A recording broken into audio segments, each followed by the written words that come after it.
Hi students, इस lecture में हम लोग मॉड्यूल 4 के next chapter that is 3 phase induction motor को पढ़ेंगे। जैसा कि इस चैप्टर के स्टार्टिंग में भी मैंने डिस्कस किया था कि किसी भी मशीन को समझने के लिए उसके कंस्ट्रक्शन को समझना बड़ा ज़रूरी है। अगर आप ये समझना चाहते हैं कि मशीन कैसे वर्क कर रही है, उसका वर्किंग प्रिंसिपल क्या है, तो उसके कंस्ट्रक्शन को समझना बहुत ज़रूरी है। तो इंडक्शन मशीन, जिसमें से कि हम लोग सिर्फ इंडक्शन मोटर पढ़ेंगे, इंडक्शन जनरेटर कोर्स में नहीं है फर्स्ट ईयर स्टूडेंट्स के, तो 3 फेज इंडक्शन मोटर को समझने के लिए हमें इंडक्शन मोटर का कंस्ट्रक्शन समझना थोड़ा ज़रूरी है। डीसी मोटर की तरह ही इंडक्शन मोटर में भी 2 पार्ट होते हैं। एक स्टेशनरी पार्ट होता है जिसको हम स्टेटर कहते हैं। स्टेटर का जो कंस्ट्रक्शन है वो सिलेंड्रिकल शेप का होता है और इसके पेरिफेरी पे स्लॉट्स होते हैं जिसके अंदर स्टेटर की वाइंडिंग को बांधा जाता है, वाउंड किया जाता है, हाउस होती है बाइंडिंग इसमें, जिस तरह से भी आप समझ। ये जो स्टेटर के अंदर आप स्लॉट्स देख रहे हैं, यानी कि ये कोर होगा, कोर में स्लॉट्स होते हैं। तो ये कोर पतले पतले स्लाइसेस में कटे होते हैं, पतले पतले जैसे ब्रेड के स्लाइसेस होते हैं वैसे पतले पतले एक सर्कुलर शीट होती है उसमें कटे होते हैं। तो एक तरह से कि लैमिनेटेड शीट स्टील होती है जो कि हाईली परमेबल होती है। परमेबल मतलब कि फ्लक्स कैरी करने की जो कैपेबिलिटी है वो बहुत ज़्यादा होती है इसको। इन स्लॉट्स में, जो कि इसके पूरे पेरिफेरी पे स्लॉट्स हैं, स्लॉट्स के अंदर स्टेटर की वाइंडिंग को बांधा जाता है।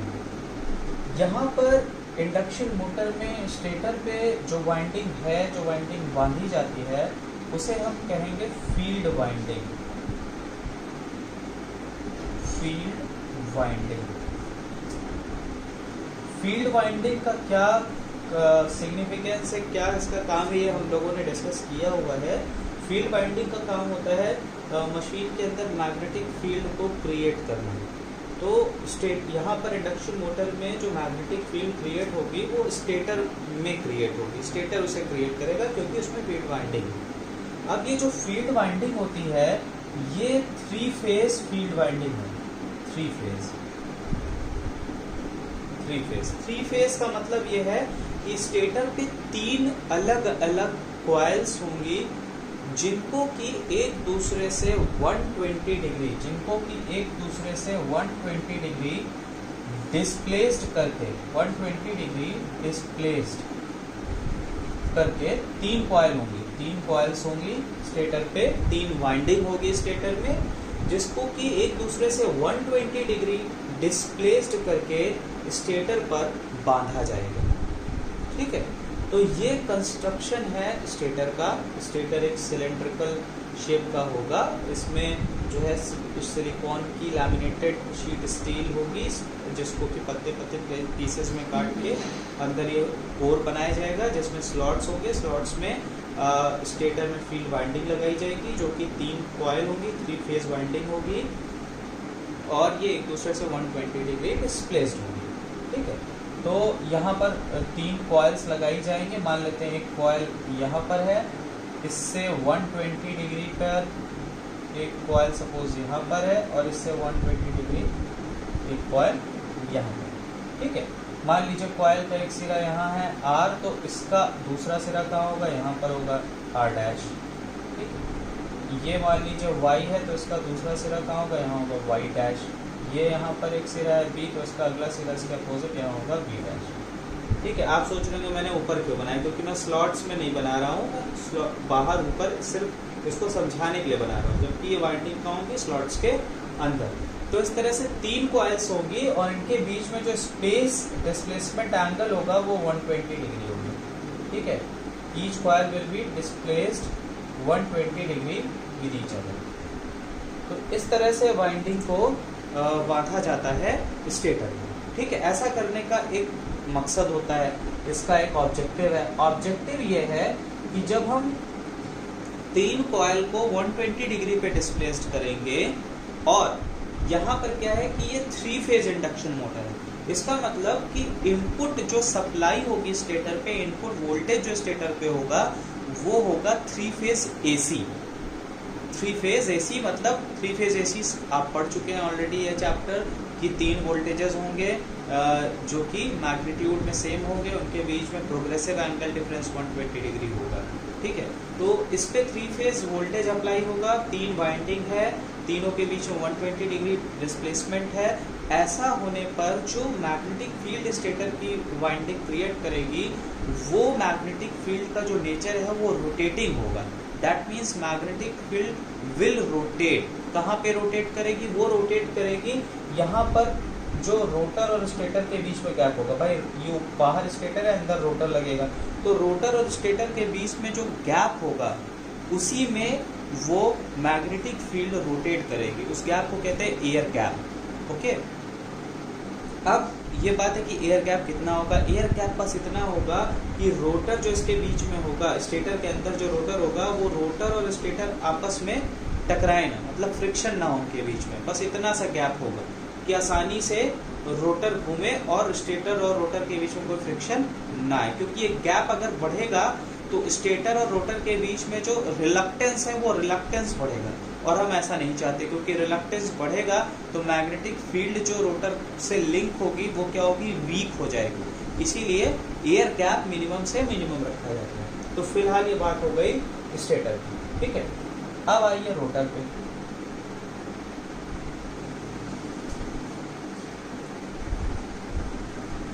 रोटर जो है 3 फेज इंडक्शन मोटर का, वो कंस्ट्रक्शन के पॉइंट ऑफ व्यू से 2 टाइप का होता है। एक जो सबसे कॉमन टाइप है वो है स्क्विरल केज।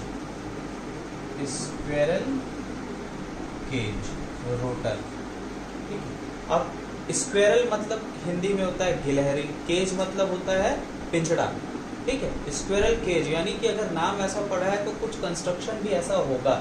इसमें क्या होती है कि 2 एंड रिंग्स होती हैं, 2 एंड रिंग्स होती हैं। ये 2 एंड रिंग्स हैं।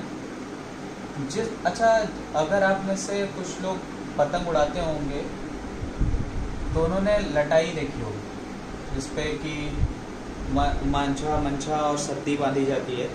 तो लटाई में आप लोगों ने देखा होगा किस तरह से तीलियां लगाने के लिए दोनों तरफ चक्के होते हैं, बीच में एक इस तरह से रॉड होती है, इस तरह से रॉड होती है। ध्यान हो आप लोग जो भी पतंग उड़ाते होंगे मेरी बात समझ रहे होंगे। और यहाँ पर इस तरह से तीलियां लगी होती हैं, जिसके ऊपर हम सद्दी और मंझा बांधते हैं। जो लोग भी उड़ाते होंगे पतंग मेरी बात समझ रहे होंगे, और बहुत कॉमन है खासतौर से प्रयागराज में इन चीज़ों। तो इस तरह का कुछ कंस्ट्रक्शन होता है लटाई का। सिमिलर काइंड ऑफ कंस्ट्रक्शन होता है आपके स्क्विरल केज रोटर का। अब ये जो बीच में मैंने ये बना दिया था, मैं इसको हटा देता हूँ। ठीक है,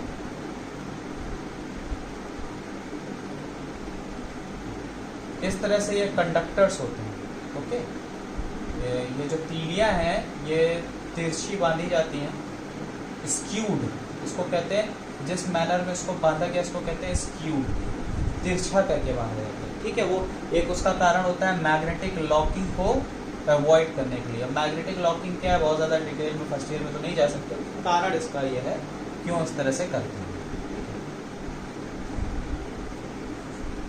तो इस तरह का कुछ कंस्ट्रक्शन होता है स्क्विरल केज रोटर का। तो जिस तरह से गिलहरी यानी स्क्विरल के शरीर पर धारियां होती हैं तिरछी तिरछी, तो उसी तरह से ये आप शेप देख रहे हैं कंडक्टर्स का। ये कॉपर के कंडक्टर्स हैं, जो तिरछे कॉपर कंडक्टर्स, जिनको स्क्यूड करके दोनों एंड रिंग्स में बांधा गया है। ये आपके एंड रिंग्स हैं, ये भी एंड रिंग्स हैं, इसको कहते हैं एंड रिंग्स। तो ये कंडक्टर जो है वो शॉर्ट सर्किटेड है वाया एंड रिंग।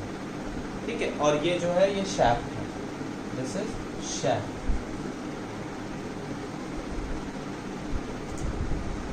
ओके, तो this is the construction of squirrel cage rotor. तो स्क्विरल केज का जो कंस्ट्रक्शन होता है वो सिंपल होता है, सिंपल एक तरह का है। आपको मैंने कंस्ट्रक्शन बता दिया। इसमें कंडक्टर है रोटर में, वाइंडिंग नहीं है, ठीक है। स्क्विरल केज जो है, स्क्विरल केज में क्या है, कॉपर की इस तरह से छड़ें लगी हुई हैं, ठीक। तो रॉड कह लीजिए आप कॉपर की, तो इसमें वाइंडिंग नहीं है, इसमें सिर्फ कॉपर के कंडक्टर हैं। दोनों सिरों को कंडक्टर के शॉर्ट सर्किट किया गया एंड रिंग से, और ये आपका शाफ्ट होगा, ठीक। एंड इसका जो कंस्ट्रक्शन है वो मैंने जैसा कहा कि सिंपल होता है, तो फ्रीक्वेंस मेंटेनेंस की रिक्वायरमेंट नहीं होती है इसमें। और इसमें जो है, जो रोटर में लॉसेस होंगे वो कम होंगे और इसकी एफिशिएंसी थोड़ा बेटर होगी। और क्योंकि जब हमें हाई स्टार्टिंग टॉर्क की ज़रूरत नहीं होती तो इसी रोटर से हम काम चलाते हैं, क्योंकि इसका कंस्ट्रक्शन सिंपल है और मेंटेनेंस बहुत आसान है, ठीक है। तो ये बात हो गई स्क्विरल केज की। जो नॉर्मली इंडक्शन मोटर हम लोग अपने घर में अगर देखें तो हमारे पंखे को, सीलिंग फैन को सिंगल फेज इंडक्शन मोटर कहते हैं, ये भी आपको पढ़ना है। बट इंडक्शन मोटर यानी सिंगल फेज इंडक्शन मोटर जो हमारे घरों में है उसमें जो रोटर है वो भी स्क्विरल केज है। कॉलेज के लेबोरेटरीज़ में भी आपको जो इंडक्शन मोटर मिलेंगी वो ज़्यादातर स्क्विरल केज ही होती हैं, अनटिल अनलेस स्पीड कंट्रोल अगर नहीं पढ़ाना है स्टूडेंट को, स्पीड कंट्रोल नहीं दिखाना है इंडक्शन मोटर का स्टूडेंट्स को, तो स्क्विरल केज मोटर ही इस्तेमाल में आती है। अदरवाइज जहाँ पर हायर स्टार्टिंग टॉर्क चाहिए या स्पीड कंट्रोल की रिक्वायरमेंट है वहाँ पर एक दूसरे प्रकार की इंडक्शन मोटर है जिसका यूज़ होता है।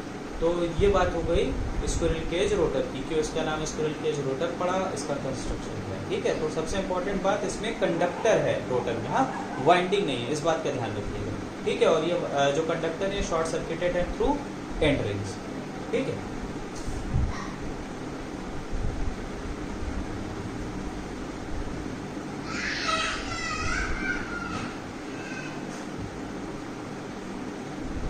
और सेकेंड टाइप जो है वो है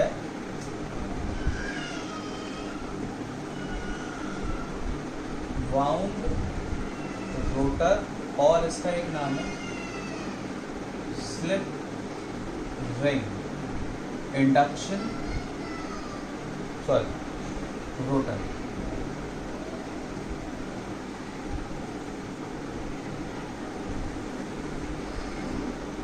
ठीक है, तो ये सेकेंड टाइप है। और एक चीज़ आपको मैं बता दूं कि on the basis of the type of the rotor, induction motor दो टाइप के होते हैं। अगर इंडक्शन मोटर का रोटर स्क्विरल केज है तो उसको कहते हैं स्क्विरल केज इंडक्शन मोटर। अगर इंडक्शन मोटर का जो रोटर है वो वाउंड रोटर है या स्लिप रिंग है तो उसको कहते हैं वाउंड रोटर और स्लिप रिंग इंडक्शन मोटर। तो टाइप्स भी पूछे गए हैं सेमेस्टर्स में। स्क्विरल केज के जगह पे इसका इस्तेमाल क्यों होता है, क्या डिसएडवांटेजेस हैं स्क्विरल केज के? तो उसके डिसएडवांटेजेस ये हैं कि स्क्विरल केज जो होता है उसमें जो स्टार्टिंग टॉर्क है वो बहुत कम होती है, यानी स्मॉल स्टार्टिंग टॉर्क जनरेट करता है। दूसरा, स्पीड कंट्रोल की अगर रिक्वायरमेंट है तो वो possibility squirrel cage induction motor में नहीं है, स्क्विरल केज में। तो इन दो प्रॉब्लम्स की वजह से एक दूसरे टाइप की रोटर को डिज़ाइन किया गया, वो है वाउंड रोटर और स्लिप रिंग। तो इसका कंस्ट्रक्शन, रोटर का कंस्ट्रक्शन सिमिलर होता है जैसा कि स्टेटर का। स्टेटर का भी कंस्ट्रक्शन हम लोगों ने डिस्कस किया, उसी तरह का कंस्ट्रक्शन इसका भी है। इसमें भी 3 वाइंडिंग होती है, स्लॉट्स में रखी होती हैं, तीनों के बीच में 120 डिग्री का डिफरेंस होता है। सिमिलर सॉर्ट ऑफ कंस्ट्रक्शन इसका है वाउंड रोटर, ठीक है। तो इस तरह का इसका कंस्ट्रक्शन है, 3 वाइंडिंग 120 डिग्री पे डिस्प्लेस्ड होगी। अब इसमें होता क्या है कि इसमें एक फैसिलिटी होती है स्पीड कंट्रोल की, तो उसके लिए इसमें एक्सटर्नल रेजिस्टेंसेस ऐड किए जा सकते हैं, एक्सटर्नल रेजिस्टेंसेस ऐड किए जा सकते हैं। And with the help of that we can control the speed of induction motor. अब स्पीड कंट्रोल क्योंकि आपके कोर्स में है नहीं तो इस बारे में डिस्कस नहीं कर सकते कि किस तरह से रेजिस्टेंस, एक्सटर्नल रेजिस्टेंसेस से स्पीड कंट्रोल पॉसिबल है। तो फिलहाल बस इतना जान लीजिए कि एक्सटर्नल रेजिस्टेंसेस इस तरह से रोटर सर्किट में ऐड किए जाते हैं with the help of the slip rings and brushes. ये जो आप देख रहे हैं ये और ये ब्रशेस हैं, और ये जो आप देख रहे हैं ये स्लिप रिंग्स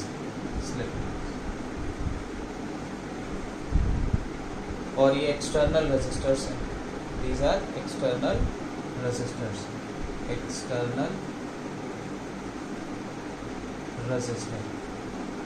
जिसके की हेल्प से स्पीड कंट्रोल पॉसिबल है। तो कंस्ट्रक्शन जो यहाँ पर रोटर का है वो similar to that of stator है, यानी कि जो वाउंड रोटर होगा उसमें रोटर में 3 वाइंडिंग होंगी जैसे कि स्टेटर में।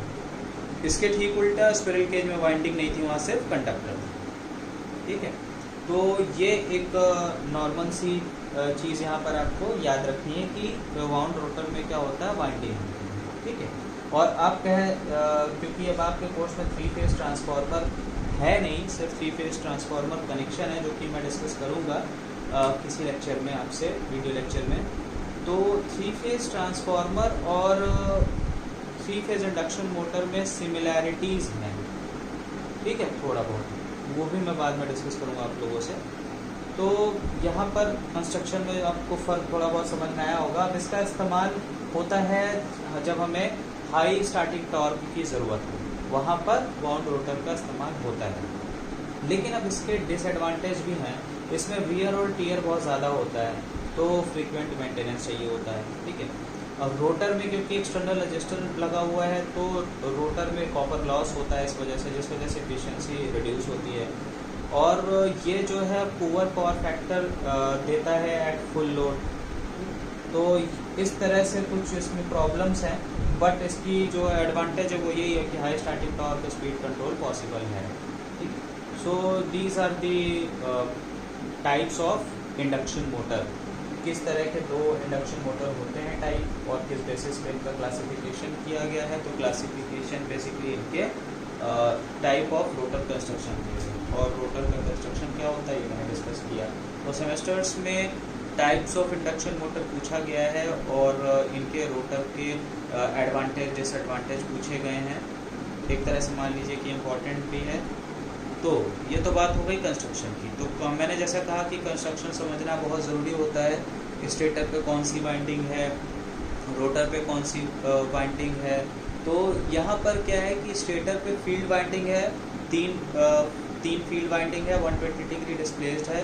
रोटर पे जो है, अगर वाउंड रोटर है तो 3 वाइंडिंग होगी 120 डिग्री डिस्प्लेस्ड, लेकिन अगर स्पिरल केज है तो वाइंडिंग की जगह कंडक्टर होगी। यहाँ पर फील्ड वाइंडिंग स्टेटर पे है।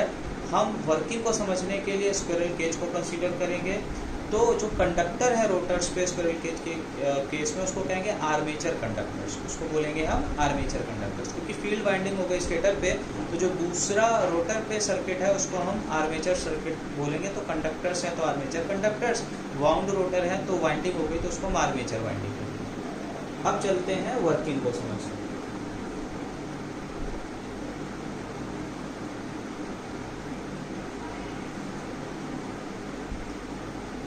यहाँ पर क्योंकि ये 3 फेज इंडक्शन मोटर है, तो वर्किंग प्रिंसिपल इसका Faraday law of electromagnetic induction. तो क्योंकि इसका working principle Faraday law of electromagnetic induction है, इसी वजह से इसका नाम इंडक्शन मोटर रखा गया।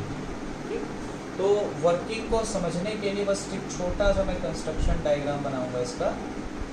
जैसा मैंने बताया, वर्किंग को समझाने के लिए हम एज्यूम करेंगे स्पिरल केज। तो स्पिरल केज को अगर हम सामने से देखेंगे कुछ इस तरह से दिखेगा। ये कॉपर बार जो एंट्रेंस पे लगे हैं सामने से देखना। स्पिरल केज रोटर है जिसपे कि आर्मेचर कंडक्टर है, और बाहर हो गया आपका rotor stator.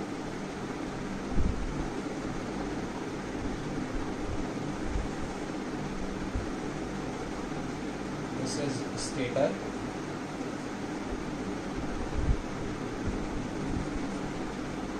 This is squirrel cage rotor, squirrel cage rotor. Squirrel cage rotor पे 3 वाइंडिंग है, 120 डिग्री पे डिस्प्लेस्ड, आर वाई बी, और मोटर पे जो इनपुट वोल्टेज है वो 3 फेज है,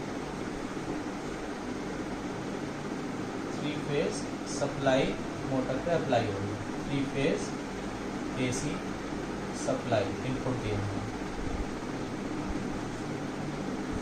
3 फेज वोल्टेज अप्लाई हो रहा है तो सिंगल फेज, ये सॉरी जो वाइंडिंग्स है 3 कॉइल, इसमें 3 फेज एसी करंट फ्लो करेगी। तो जैसा कि मैंने जिक्र किया कि जो 3 फेज सप्लाई होती है उससे जो मैग्नेटिक फील्ड क्रिएट होगी वो रोटेटिंग होगी। तो यहाँ पर स्टेटर जो मैग्नेटिक फील्ड क्रिएट करेगा, यानी वो रोटर और स्टेटर के बीच में जो गैप है, इस गैप को कहते हैं एयर गैप। इस गैप में मैग्नेटिक फील्ड जो है वो क्लॉकवाइज डायरेक्शन में रोटेट करेगी। जो रिजल्टेंट मैग्नेटिक फील्ड है वो क्लॉकवाइज डायरेक्शन में रोटेट करेगी। मैग्नेटिक फ्लक्स जो है वो क्लॉकवाइज डायरेक्शन में रोटेट करेगा। अगर फेज का सीक्वेंस आर वाई बी है, यानी जो सप्लाई आ रही है स्टेटर पे, अगर उसका सीक्वेंस है आर वाई बी यानी कि पॉजिटिव फेज सीक्वेंस है, तो स्टेटर जो मैग्नेटिक फील्ड क्रिएट करेगा एयर गैप में वो क्लॉकवाइज रोटेट करेगी। अगर टर्मिनल्स पे जो कनेक्शन आ रहे हैं उसको हम इंटरचेंज कर देंगे और फेज सीक्वेंस वो आर वाई बी की जगह आर बी वाई हो जाएगा, यानी नेगेटिव फेज सीक्वेंस हो जाएगा, तो ये magnetic field anti clockwise rotate करेगी। मैग्नेटिक फील्ड क्यों रोटेट करती है, इसका क्या रीज़न है, इसके लिए मैं एक सेपरेट वीडियो बना के अपलोड करूंगा बाद में। फिलहाल ये मान लीजिए वर्किंग को समझने के लिए कि अगर 3 फेज वाइंडिंग है और उसमें 3 फेज करंट फ्लो कर रही है, तो जो मैग्नेटिक फील्ड क्रिएट करेगी ऐसी वाइंडिंग, उसका नेचर होगा रोटेटिंग। तो मैग्नेटिक फील्ड एयर गैप में, यानी रोटर और स्टेटर के बीच में जो गैप है उसमें रोटेट करती है। अब ये रोटेट करते हुए मैग्नेटिक फील्ड जो कॉपर के बार्स, कंडक्टर्स लगे हुए हैं रोटर में, उसको कट करेगा। फिर से समझिए, जो स्टेटर पे मैग्नेटिक फील्ड है वो रोटेट कर रही है एयर गैप, ठीक है। तो जिस स्पीड पे मैग्नेटिक फील्ड रोटेट होती है उसको कहते हैं सिंक्रोनस स्पीड, उसको कहते हैं सिंक्रोनस स्पीड। इसको NS से डिनोट करते हैं और इसकी वैल्यू होती है 120 F/T RPM। इसको सिंक्रोनस स्पीड इसलिए कहते हैं क्योंकि जिस फ्रीक्वेंसी की वोल्टेज आ रही है उसी फ्रीक्वेंसी की करंट होगी, और जिस फ्रीक्वेंसी की करंट होगी उसी फ्रीक्वेंसी की मैग्नेटिक फील्ड इंड्यूस होगी, यानी सब कुछ आपस में सिंक्रोनाइज्ड है। इस वजह से उसको सिंक्रोनस स्पीड नाम दे दिया गया है, जिस स्पीड पे ये मैग्नेटिक फील्ड रोटेट कर रही है। अंडरस्टूड? चलिए, तो ये जो मैग्नेटिक फील्ड है एयर गैप में रोटेट कर रही है, रोटेट करते हुए वो स्टेशनरी आर्मेचर के कंडक्टर यानी कॉपर बार जो स्क्विरल केज में है उसको ये कट करेंगे, जिस वजह से इन स्टेशनरी कॉपर बार्स में EMF इंड्यूस होगा। इन स्टेशनरी कॉपर बार्स में EMF इंड्यूस होगा। रोटेटिंग फ्लक्स वेव्स जो है वो स्टेशनरी रोटर कंडक्टर्स यानी कि आर्मेचर कंडक्टर कॉपर बार्स को कट करेंगी, जिस वजह से इन कंडक्टर्स में EMF इंड्यूस होगी। ठीक, अब क्योंकि ये कंडक्टर्स दोनों सिरों पे शॉर्ट सर्किटेड हैं through end rings, short circuited है थ्रू एंड रिंग्स, तो इस वजह से इन कॉपर बार्स में करंट फ्लो करने लगेगी। करंट फ्लो होने के वजह से इन रोटर करंट्स का, जो कॉपर बार्स में रोटर करंट्स है, इनका इंटरेक्शन होगा फ्लक्स से और यहाँ पर एक टॉर्क इंड्यूस होगी। कौन सी torque? Electromagnetic torque. Whenever a current carrying conductor placed in a magnetic field, it will be acted upon by a force। तो आर्मेचर कंडक्टर तो स्टेशनरी है, फ्लक्स वेव ने उनको कट किया, उसमें EMF इंड्यूस हुआ according to Faraday's law of electromagnetic induction. इस EMF ने रोटर बार्स में करंट फ्लो करा दिया। क्यों? क्योंकि कॉपर बार्स शॉर्ट सर्किटेड है थ्रू एंड रिंग्स। अब ये करंट करेंगे, कंडक्टर्स बन गए कॉपर बार्स में, मैग्नेटिक फील्ड में रखे तो इन पे फोर्स लगेगा और ये टॉर्क प्रोड्यूस करेंगे, इलेक्ट्रोमैग्नेटिक टॉर्क। ठीक, अब इसी के वजह से rotor will start to begin rotate. Now the question arises in which direction rotor will start rotating, because flux जो है वो क्लॉकवाइज रोटेट कर रहा है। ठीक, रोटर किधर रोटेट करेगा? तो अब यहाँ पर आ जाता है लेंज लॉ, जो फेराडे लॉ में जुड़ा हुआ है। लेंज लॉ, फेराडे लॉ में EMF is equal to minus N D phi by D T होता है। तो ये जो माइनस लॉ है this is for Lenz's law, और ये क्या बताता है कि जो इफेक्ट है वो अपने कॉज को अपोज करता है। ठीक है, यहाँ इफेक्ट क्या है? टॉर्क, और कॉज क्या है? Flux cutting action. Flux cutting action मतलब जो फ्लक्स वेव है वो रोटर बार्स को कट कर रही है, जिस वजह से टॉर्क इंड्यूस हो रहा है। ठीक है, तो कॉज यहाँ पर क्या है? फ्लक्स कटिंग एक्शन, जो कि कॉपर बार्स को फ्लक्स कट कर रहे हैं, और रिजल्ट क्या है? इफेक्ट क्या है? टॉर्क। तो टॉर्क क्या करेगा? अपने कॉज को अपोज करने की कोशिश करेगा। अपोज करने की कोशिश करने का मतलब क्या हुआ? वो फ्लक्स कटिंग एक्शन को मिनिमाइज करेगा, यानी कम करने की कोशिश करेगा।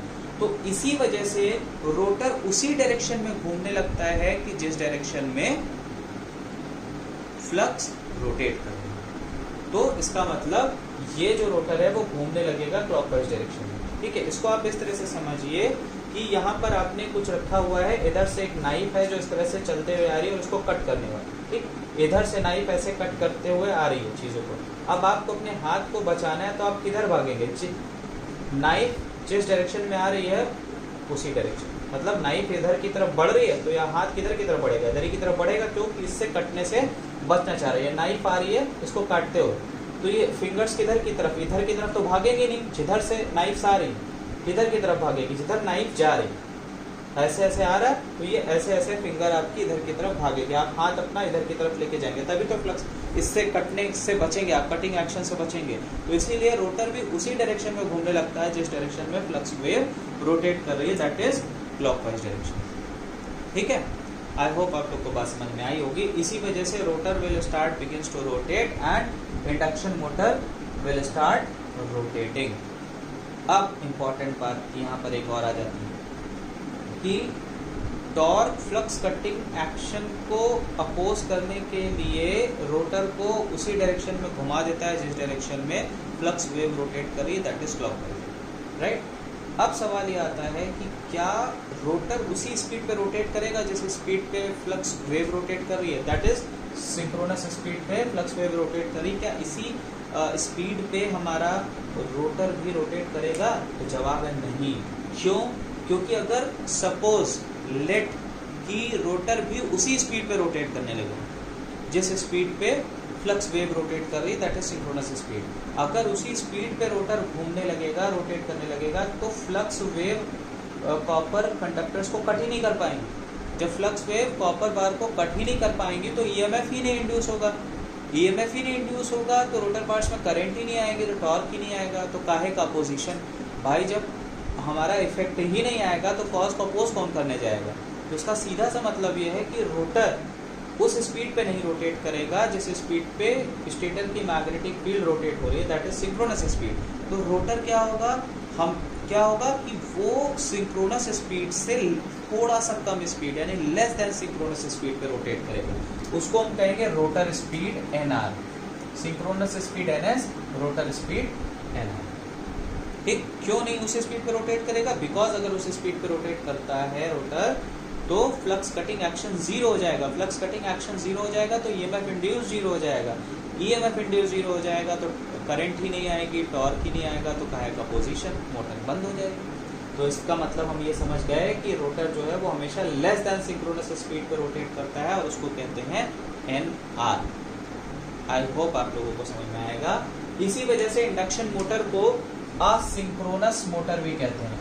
असिंक्रोनस मोटर, असिंक्रोनस मोटर भी कहते हैं। क्यों? क्योंकि ये सिंक्रोनस स्पीड पे रोटेट नहीं होता इसका रोटर, इस वजह से इसको असिंक्रोनस मोटर भी कहा जाता है। ठीक, अब अगली बात, रोटर सिंक्रोनस स्पीड पे नहीं रोटेट कर रही, लेस देन सिंक्रोनस स्पीड पे रोटेट कर रहा है, यानी कि रोटर और स्टेटर दोनों के बीच में एक रिलेटिव स्पीड है, एक रिलेटिव स्पीड है।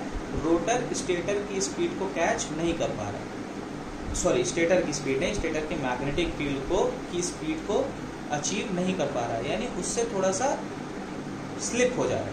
रोटर कैच करने की कोशिश कर रहा है, स्टेटर के मैग्नेटिक फील्ड की स्पीड को कैच करने की कोशिश कर रहा है। क्यों? क्योंकि उसको अपने कॉज को अपोज करना है, बट उसे कैच नहीं कर पा रहा है। क्या हो रहा है? स्लिप हो जा रहा है, उस स्पीड से थोड़ा सा स्लिप हो जा रहा है। तो इसको नाम दिया गया concept of slip, concept of slip.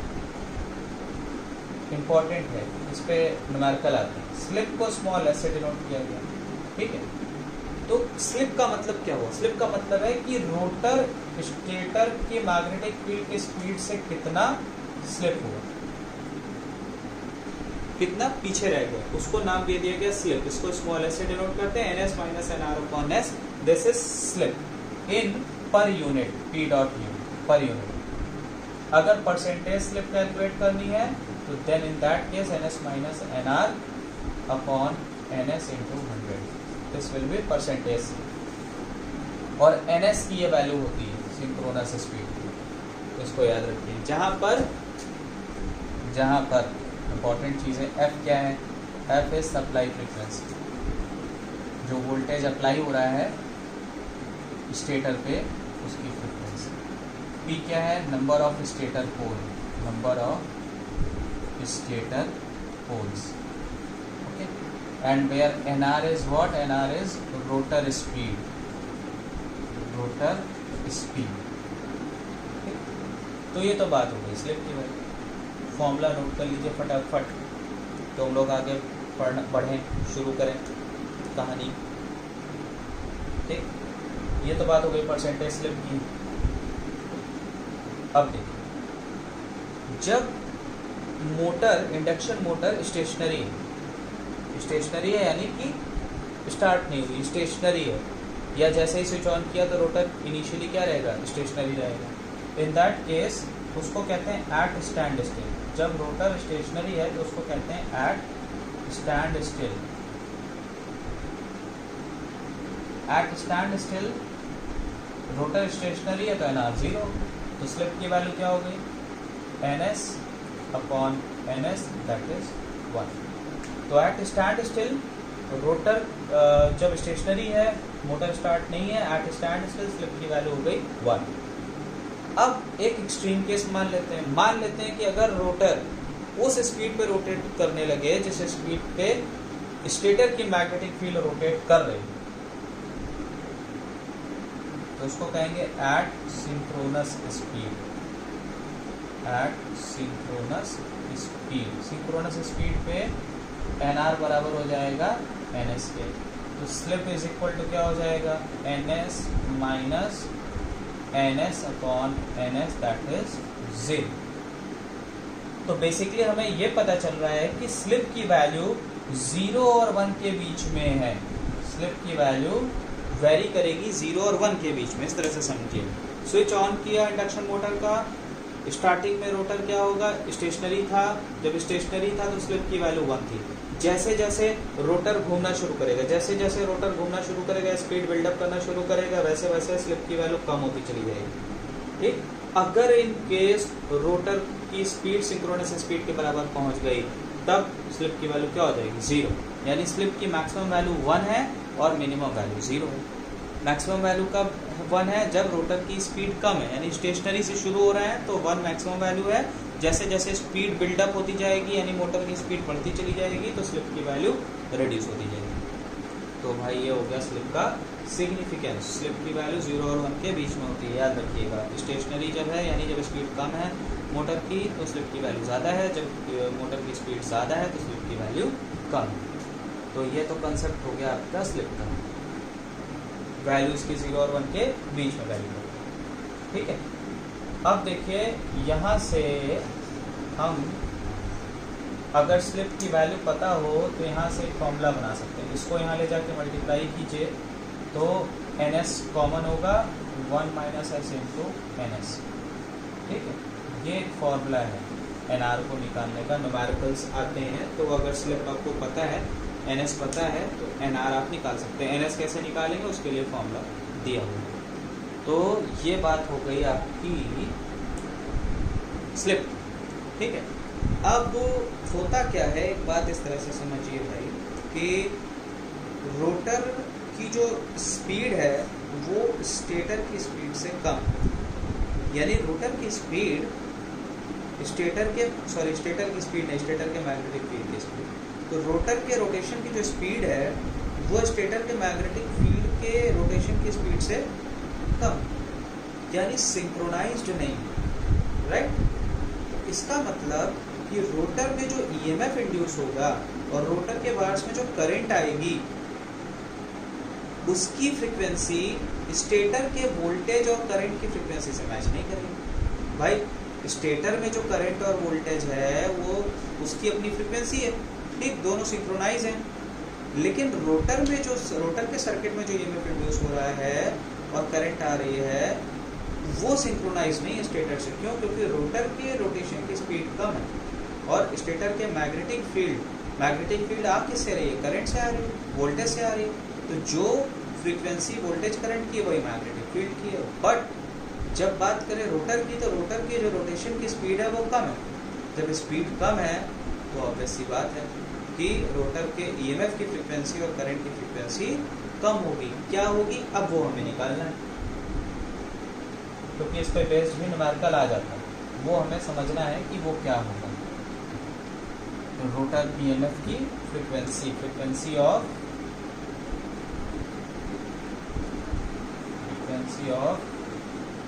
Rotor current और EMF. Okay, so when the rotor is stationary, भाई जब रोटर स्टेशनरी है तो frequency of rotor current same होगी जो सप्लाई की। ठीक, जब स्टेशनरी, भाई जब रोटर स्टेशनरी, स्टेटर भी स्टेशनरी, रोटर भी स्टेशनरी, तो जो करंट आपकी रोटर में है, जो फ्रीक्वेंसी रोटर करंट की है वही सेम फ्रीक्वेंसी क्या है स्टेटर के लिए। लेकिन जब रोटर आपका रोटेट करने लगेगा तो क्या होगा कि उसकी स्पीड दूसरी होगी। ठीक है, वो क्या करने लगेगा? कैच करने लगेगा, रोटर स्टेटर की मैग्नेटिक फील्ड की स्पीड को कैच करने लगेगा। तो उनके बीच में एक रिलेटिव मोशन आ जाएगा। जब तक स्टेशनरी है तब तक रोटर और स्टेटर के मैग्नेटिक फील्ड के बीच में कोई रिलेटिव मोशन नहीं। ठीक, अब रोटर के रिस्पेक्ट में और स्टेटर के रिस्पेक्ट में समझिए, स्टेटर तो हमेशा से स्टेशनरी है। ठीक, लेकिन जब मोटर स्टार्ट हो गई तो रोटर की तो स्पीड आ गई, रोटर घूमने लगा, लेकिन स्टेटर क्या है? स्टेशनरी। राइट, तो जब रोटर भी स्टेशनरी, स्टेटर भी स्टेशनरी, तो दोनों सर्किट की फ्रीक्वेंसी सेम।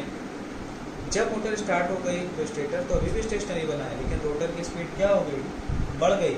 स्टेटर तो स्टेशनरी है लेकिन रोटर क्या हुआ? तो घूमने लगा, तो अब उसके सर्किट की फ्रीक्वेंसी बदल जाएगी। क्यों? क्योंकि स्टेटर और रोटर के बीच में एक रिलेटिव मोशन आ गया। ठीक है, अब देखिए स्लिप स्पीड क्या है? स्लिप स्पीड क्या है? स्लिप स्पीड मान लीजिए कि स्लिप स्पीड जो रिलेटिव मोशन है स्टेटर और रोटर के बीच में, NS minus NR is equal to 120 FR upon P, where FR is frequency of rotor current और EMF, उसको FR से डिनोट करें। ठीक है, अब NS की वैल्यू क्या होती है? 120 F/P। ये क्या है? Frequency of supply. ये क्या है? Frequency of rotor current. ठीक है, अब इक्वेशन 1 और 2 को डिवाइड कर दीजिए। मान लीजिए इक्वेशन 1 है, इक्वेशन 2 है, इन दोनों को डिवाइड कर दीजिए। तो NS minus NR upon NS is equal to 120 FR upon P into P upon 120 F। P से P कैंसिल, 120 से 120 कैंसिल। ठीक है, और NS minus NR upon NS क्या होगा? स्लिप हो गया, स्मॉल s। तो यहाँ से क्या आया? FR is equal to S times F। इसका मतलब जो रोटर करंट की फ्रीक्वेंसी है, ईएमएफ की जो फ्रीक्वेंसी है वो स्लिप टाइम्स सप्लाई फ्रीक्वेंसी होती है। अब देखिए जब मोटर स्टेशनरी है तो स्लिप की वैल्यू क्या होगी 1 होगी, तो F R is equal to F हो जाएगा। जब अगर मान लीजिए कि रोटर सिंक्रोनस स्पीड पे रोटेट करने लगा तो स्लिप की वैल्यू क्या होगी 0, तो एफ आर की वैल्यू क्या होगी 0। ये चीज़ मैं आपको समझाने की कोशिश कर रहा हूँ, ठीक है, क्योंकि स्टेटर तो हमेशा से स्टेशनरी है, रोटर अपनी स्पीड को बिल्डअप कर रहा है। तो जब मोटर स्टार्ट हो जाएगी तो रोटर और स्टेटर के बीच में एक रिलेटिव मोशन आ जाएगा, उस रिलेटिव मोशन की वजह से रोटर करंट की फ्रीक्वेंसी कम हो जाएगी। कितनी कम हो जाएगी वो हमने यहाँ से निकाली, ठीक है। तो अब हम इस पे बेस्ड एक न्यूमेरिकल करेंगे, क्योंकि सेमेस्टर्स में इस पे बेस्ड न्यूमेरिकल बहुत आसान आते हैं, बहुत ज़्यादा मार्क्स में भी नहीं आते। तो हम एक सिंपल सा न्यूमेरिकल इसके ऊपर अब लगाएंगे। चलिए, एक मैंने न्यूमेरिकल लिया है जिसमें काफ़ी चीज़ें पूछ ली गई हैं। मैंने कहा एक ही न्यूमेरिकल लेता हूँ, उसमें सारी चीज़ें कवर हो जाए, इसलिए न्यूमेरिकल कह रहा 3 phase 6 pole 50 hertz induction motor has a slip of 1% at no load and 3% at full load. देखिए मोटर के केस में लोड का क्या मतलब है। मोटर के केस में क्या है कि मोटर के शाफ्ट पर हम लोड को पुट ऑन करेंगे, यानी चढ़ाएंगे।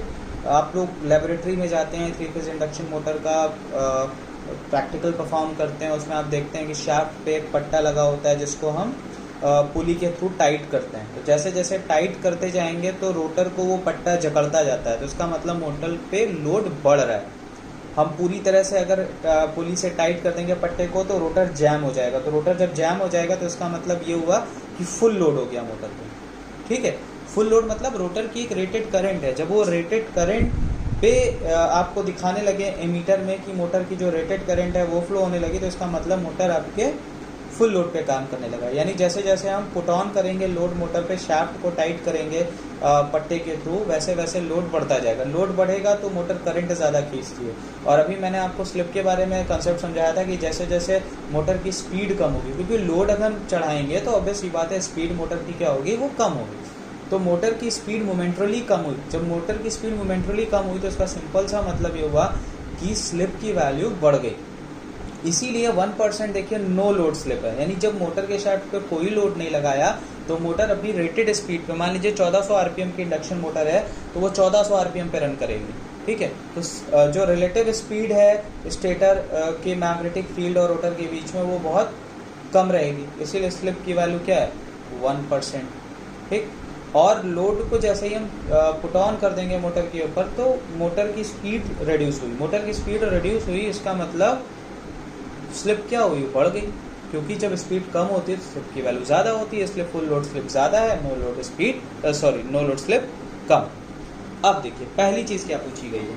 पहली चीज़ ये पूछी गई है कि सिंक्रोनस स्पीड निकालिए। सिंक्रोनस स्पीड किसकी होगी, सिंक्रोनस स्पीड स्टेटर के मैग्नेटिक फील्ड की होगी, ठीक है। तो सिंक्रोनस स्पीड का फॉर्मूला क्या है, ns is equal to 120f/p, okay. f क्या है, सप्लाई फ्रीक्वेंसी, न्यूमेरिकल में लिखा हुआ है सप्लाई फ्रीक्वेंसी इज व्हाट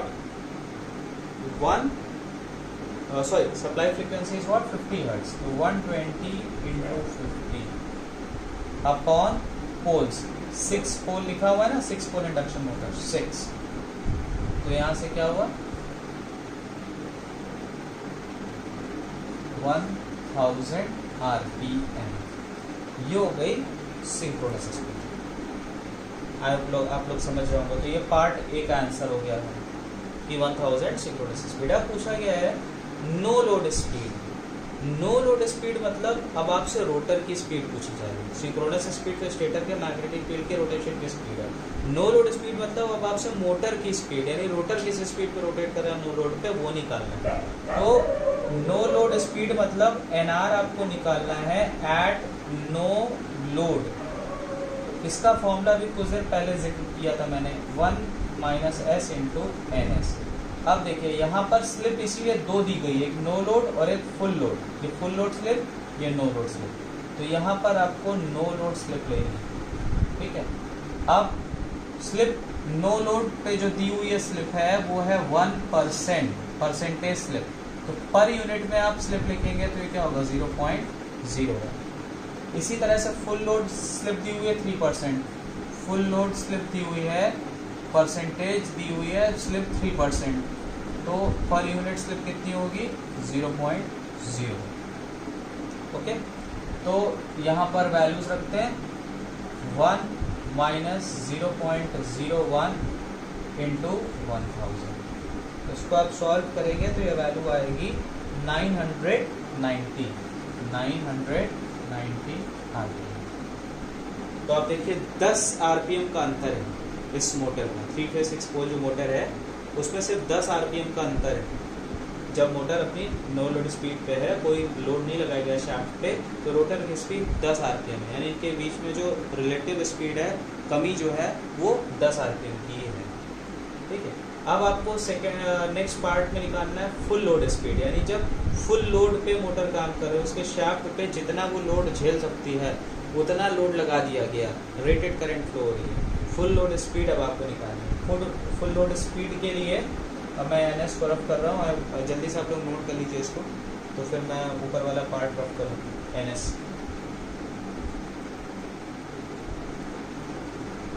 चलिए, आई होप आप लोगों ने नोट कर लिया होगा।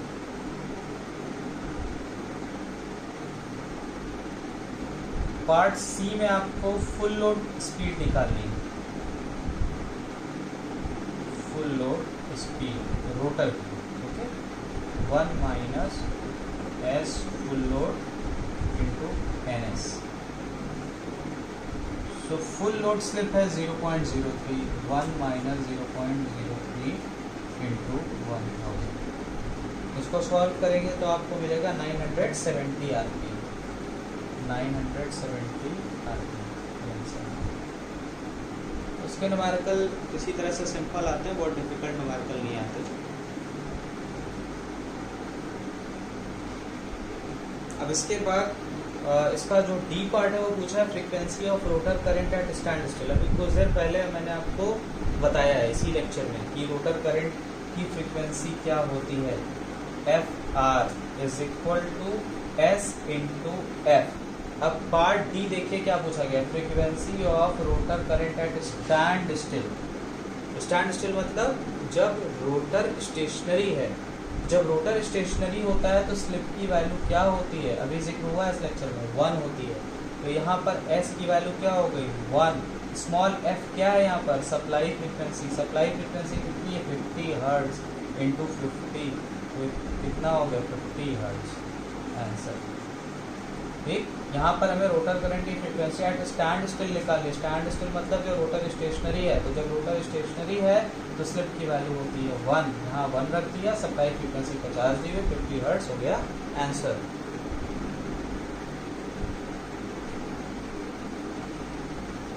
तो ये तो हो गया पार्ट आपका डी। अब लास्ट पार्ट ई, इसमें पूछा गया frequency of rotor current eight full load. S into F formula होता है फुल लोड, यानी यहाँ पर फुल लोड स्लिप आपको रखनी। फुल लोड स्लिप कितनी है 0.03 इंटू 50। इसको सॉल्व करिए 1.5 हर्ट्ज। यानी कि जब मोटर अपनी फुल लोड पर काम कर रही है तो उस केस में देखिए फ्रीक्वेंसी कितनी ज़्यादा कम हो गई। ठीक है, फ्रीक्वेंसी कितनी ज़्यादा कम हो गई जब फुल लोड पे मोटर काम कर रही है। तो ये तो भाई हो गई कहानी आपके इस न्यूमेरिकल की। इसी तरह के समवॉट न्यूमेरिकल सेमेस्टर्स में, इस तरह का तो इतना लंबा तो अभी तक नहीं पूछा गया, लेकिन कुछ इसी तरह के न्यूमेरिकल पूछे जाते हैं। न्यूमेरिकल बहुत टफ नहीं होते। अगर आप लोगों को कोई न्यूमेरिकल इसका मिलता है जो आपको टफ लग रहा है, तो एक बात याद रखिएगा कि सिंपल स्लिप के न्यूमेरिकल ही आपके कोर्स में है। इंडक्शन मोटर का कोर्स बहुत ज़्यादा बड़ा है, तो आपका कोर्स उतना बड़ा नहीं है, इसलिए सिर्फ आपसे स्लिप के न्यूमेरिकल पूछे जाएंगे, उसके अलावा आपसे न्यूमेरिकल नहीं पूछे जाएंगे। तो सिंपल न्यूमेरिकल जो स्लिप पे बेस्ड हैं वो लगाइएगा जो आपके सेमेस्टर्स में आए हैं। नहीं आता है तो आप मुझसे कांटेक्ट करिएगा। अब नेक्स्ट लेक्चर में हम लोग पढ़ेंगे torque slip characteristics of 3 phase induction motor, जो कि इम्पॉर्टेंट टॉपिक है, सेमेस्टर्स में काफ़ी आता है। Thank you.